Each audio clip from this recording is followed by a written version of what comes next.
시청자 여러분 안녕하십니까? JTBC 아침 뉴스입니다. 전라도는 현재 일부 지역에 약한 비가 내리고 있습니다. 예상되는 비의 양은 오전까지 5mm 안팎으로 많지 않겠습니다. 북서쪽에서 유입된 찬 공기의 영향으로 낮 기온은 크게 떨어지겠습니다. 낮 최고 기온은 17도에서 21도의 분포로 어제보다 8, 9도가량 낮겠습니다. 내일도 오후 한때 5mm가량 비가 내리고 낮 기온은 13도 안팎으로 오늘보다 5, 6도가량 더 떨어지겠습니다. 당분간 쌀쌀한 날씨가 이어질 것으로 보여 건강관리에 주의가 필요합니다. 전주시가 승인 없이 폐기물 발전소를 신축해 무리를 빚은 업체에게 원상회복 명령을 내렸습니다. 원상회복 명령은 사실상 발전소를 허물라는 뜻인데요. 업체 측은 일단 공사를 중지하겠지만 원상회복에 대해서는 특별한 언급을 하지 않았습니다. 김철 기자입니다. 전주시가 팔복동에서 고형 폐기물 발전소를 신설하는 업체에게 보낸 공문입니다. 도시관리 계획이 결정되기 전에 연소 시설동과 여과 집진기동을 설치한 만큼 발전소 건설 공사를 중지하는 것은 물론 원상으로 회복하라고 명령했습니다. 전주시로부터 두 가지 명령을 들은 업체는 일단 공사를 중단하기 위해 인부와 트럭을 빼고 있다고 밝혔습니다. 우리도 오늘 아침에 10시 반에 받았어요. 그러다 이거 철수하는 것만. 오늘까지 완전히 철수를 해라. 딱 소장들 만나가지고 다 그렇게 딱 지시를 했어요. 그러나 원상회복 명령에 대해서는 별다른 언급을 하지 않았습니다. 원상회복 명령을 어길 경우 전주시는 과태료를 부과하거나 고발하기로 했습니다. 원상회복 명령은 신축 중인 발전소 건물을 허물라는 뜻으로 해석됩니다. 업체는 발전소 신축 등에 이미 500억 원을 넘게 투자한 상태라 발전소를 허무는 대신 행정소송을 선택할 것으로 보입니다. 업체가 도시계획위원회를 요청해 다시 발전소 신축을 추진할 수도 있지만 전주시는 행정소송에서 패소하지 않는 한 도시계획위원회를 열 뜻이 없다고 못 박았습니다. 업체에서 소송에 따라서 만약에 저희들이 패소하게 되면 도시계획위원회를 다시 열어라 하면 그때 여는 거고 현재까지는 열 수 있는 기회는 하나도 없습니다. 지난해 업체의 발전소 사업 허가를 단 하루 만에 동의해 거센 비난을 받은 전주시가 뒤늦게 발전소 신축을 강하게 반대하면서 업체가 행정소송으로 맞설 가능성이 커지고 있습니다. JTBC 뉴스 김철우입니다. 전주시 팔복동의 폐기물 발전소 신축업체가 고발을 당한 이유는 발전시설 승인 전에 공사를 강행했기 때문입니다. 이 업체는 역시 발전시설 승인 전에 다른 업체와 폐기물 반입 계약까지 체결한 것으로 드러났습니다. 나금동 기자가 보도합니다. 전주시는 지난달 도시계획위원회를 열고 팔복동 폐기물 발전소의 발전시설 결정을 부결시켰습니다. 이 과정에서 업체가 발전시설 결정을 승인받기도 전에 건축물 공사를 강행한 것으로 드러났습니다. 전주시는 국토계획과 이용에 관한 법률을 어긴 혐의로 업체를 고발했습니다. 그런데 전주방송 취재 결과 업체는 전주시 승인을 받기 전에 폐기물 반입을 계약한 것으로 나타났습니다. 지난해 12월 한 업체와 올해부터 11년 동안 739억 원 규모로 전국의 폐기물을 전주에 반입한 뒤 소각하고 파쇄하기로 계약을 맺은 겁니다. 이 부분은 관련 법률을 어긴 건 아니지만 도덕적으로 논란이 일고 있습니다. 해당 발전소의 하루 처리 용량은 215톤으로 전주의 하루 발생 소각 쓰레기보다 15톤가량 더 많습니다. 발전소가 가동될 경우 타 지역의 쓰레기가 전주로 몰려들 우려가 큽니다. 전주시에서는 생활 폐기물을 다 소화할 수 있는 능력이 있습니다. 결론적으로는 전주시는 외부에 있는 쓰레기를 반입해서 처리해야 되는 그런 상황이 발생할 수 있다. 업체는 발전소 신축안이 당연히 통과될 줄 알고 미리 폐기물 반입 계약을 맺었을 뿐이라며 다른 지역에서도 외부 쓰레기를 반입해 소각한다고 해명했습니다. 전주시의 승인을 받기도 전에 신축 공사를 강행해 고발을 당한 업체가 역시 승인 전에 폐기물 반입을 계약한 것으로 밝혀져 여론의 시선이 따가울 것으로 보입니다. JTBC 뉴스 나금동입니다.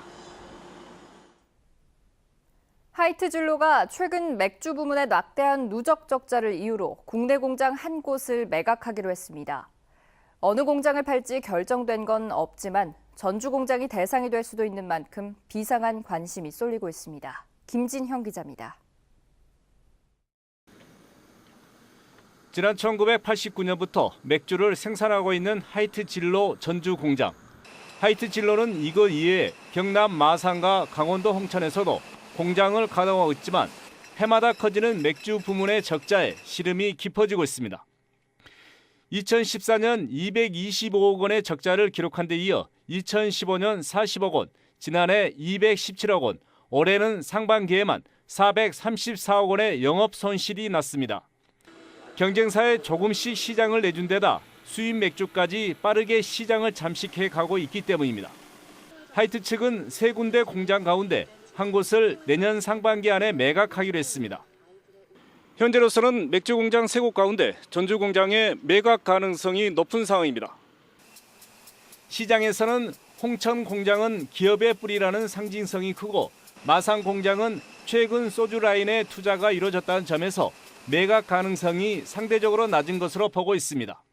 공장을 매각을 한다는 얘기는 있는 걸로 알고 있는데 주 공장을 매각한다는 것은 사실 무근이고요. 어디가 될지는 잘 모르겠습니다. 하이트 맥주는 지난 1996년부터 천연 안반수 컨셉트로 15년가량이나 국내 맥주 시장의 정상을 차지했습니다.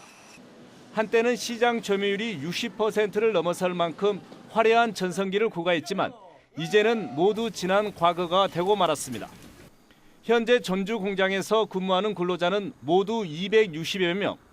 하이트 진로 측은 공장을 매각해도 인위적인 인력 감축은 없을 거라고 밝혔지만 전주 공장이 매각 대상이 되면 지역 경제에도 적지 않은 부담이 될 것으로 우려됩니다. JTB 뉴스 김진영입니다. 교육부가 서남대 폐교를 위한 행정 절차를 밟고 있는 가운데 한남대에 이어 삼육대가 마지막 인수전에 뛰어들었습니다. 시간이 얼마 남지 않아서 500억 원의 인수자금 마련이 최대 관건이 될 것으로 보입니다. 조창현 기자입니다. 서남대 총장단이 오는 12일 한남대 관계자들을 만납니다. 한남대 요청에 의한 것으로 예수교 장로회 연금재단에서 출연하기로 한 인수자금에 대한 의견을 교환할 계획입니다. 한남대 측은 교비 횡령액과 체불임금 등 500억 원의 인수자금 가운데 350억 원은 승인을 받은 것으로 알려지고 있습니다. 한남대는 지난달 서남대 인수를 위한 바자회를 개최하는 등 서남대 인수 의지를 강하게 밝혀왔습니다. 한남대에서는 지금 애장에서 500억을 신청했는데 일단 350억은 승인을 받은 걸로 알고 있거든요. 그래서 이제 우리가 목요일날 가봐야 좀 알 것 같고. 한남대가 인수자금 마련에 어려움을 겪고 있는 사이 최근 삼육대가 또다시 인수 도전장을 냈습니다. 삼육대는 지난 8월 서울시립대와 함께 제출한 서남대 정상화 계획서가 교육부로부터 반려된 바 있습니다. 600억 원의 인수 자금을 확보한 것으로 알려진 삼육대는 이전과 달리 남원과 아산 캠퍼스 모두를 인수할 계획인 것으로 알려졌습니다.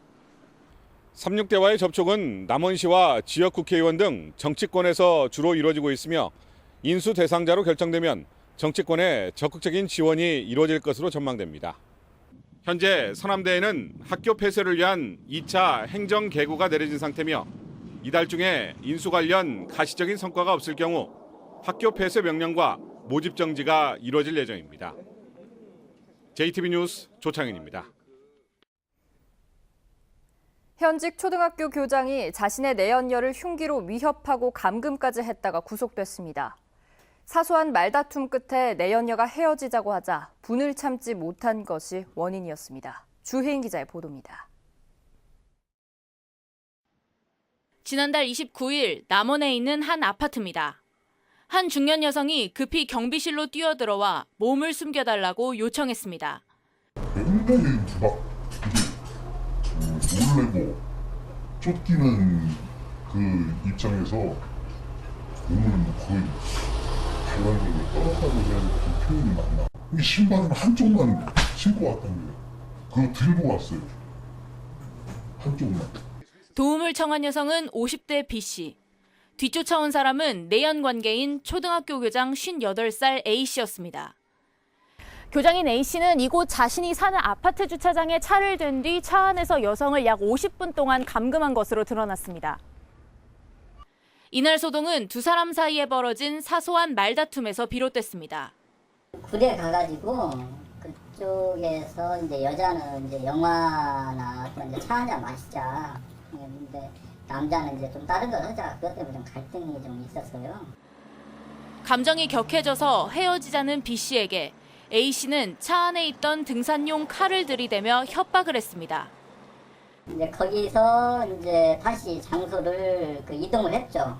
남원으로 이동을 해가지고 거기서 이제 여자는 이제 집에 들어가려고 하는데 남자는 이제 못 들어가게 해서 그 안에 거기서 이제 감금이 이루어진 거죠. 경비실에 몸을 숨겨 위기를 모면한 B 씨는 인근 지구대에 신고를 했고 A 씨는 자택에서 긴급 체포됐습니다. 경찰은 특수협박과 감금 혐의로 A 씨를 구속했습니다. JTB 뉴스 주혜인입니다. 이웃사촌인 무주군과 경북 김천시, 충북 영동군이 올해도 삼도봉에 올라 우위를 나눴습니다. 남원시가 내년 상반기까지 치매 안심센터를 조성하기로 했습니다. 시군 소식 오정현 기자입니다. 무주와 김천, 영동의 시장 군수와 의장, 문화원장들이 함께 제를 올리며 삼도 화합을 기원합니다. 지역도 말씨도 서로 다르지만 함께 산에 오른 새 시군 주민 1,500여 명은 이웃사촌을 반기며 우위를 나눕니다. 지난 89년 무주군의 제의로 시작된 삼도봉 행사는 벌써 29년째 새 지역의 화합의 장이 되고 있습니다. 남원시가 내년 상반기까지 보건소터의 전용 공간을 확보해서 치매 안심센터를 설치하기로 했습니다. 이곳에선 검진실과 프로그램실 등을 두고 상담과 함께 치매 노인들의 초기 안정화에 힘쓸 계획입니다. 앞으로 치매 전담 전문 인력을 채용해서 조기 검진부터 1:1 사례 관리까지 전 과정을 체계적으로 관리해 나가겠습니다. 올해로 4회째를 맞는 완주의 고종시 마실길 우순 걷기 행사가 오는 28일 진행됩니다. 이번 행사는 소양 위봉사 주차장에서 위봉 폭포를 거쳐 동상 학동마을에 이르는 10.5km 구간에서 진행됩니다. JTB 뉴스 오정현입니다. 이른바 봉침시술과 기부금 불법 모금 혐의 등으로 기소된 목사와 장애인시설 대표의 재판에 수사검사가 직접 참석하도록 검찰이 방침을 정했습니다. 전주지검은 이 사건의 사회적 관심이 높다는 점을 감안해 수사검사가 직접 재판에 참여하고 진술조서에 검사의 서명이 빠져 증거 능력이 인정되지 않은 부분은 명백한 실수라며 향후 증인신문을 통해 증거가 인정되도록 하겠다고 밝혔습니다. 검찰은 또 사건을 축소했다는 공지영 작가의 주장에 대해서도 증거가 있는 부분만 기소했을 뿐이라며 피고인들이 합당한 처벌을 받도록 노력하겠다고 덧붙였습니다. 전주시가 자전거를 이용한 불법 주정차 단속 지역을 확대합니다. 전주시는 자전거 교통순찰대가 불법 주정차를 단속하는 지역을 서부 신시가지와 더불어 한옥마을과 객사 주변길까지 넓히기로 했습니다. 단속 시간은 평일 저녁과 주말 등입니다. 전북에서 LH가 공급하는 영구 임대주택에 입주하려면 평균 7개월을 대기해야 되는 것으로 나타났습니다. 더불어민주당 안규백 의원이 LH의 자료를 분석한 결과 지난 6월 기준 전북 영구 임대주택 대기자는 584명으로 평균 7개월을 기다려야 입주할 수 있는 것으로 조사됐습니다. 전국 평균 입주 대기 기간은 15개월이었습니다.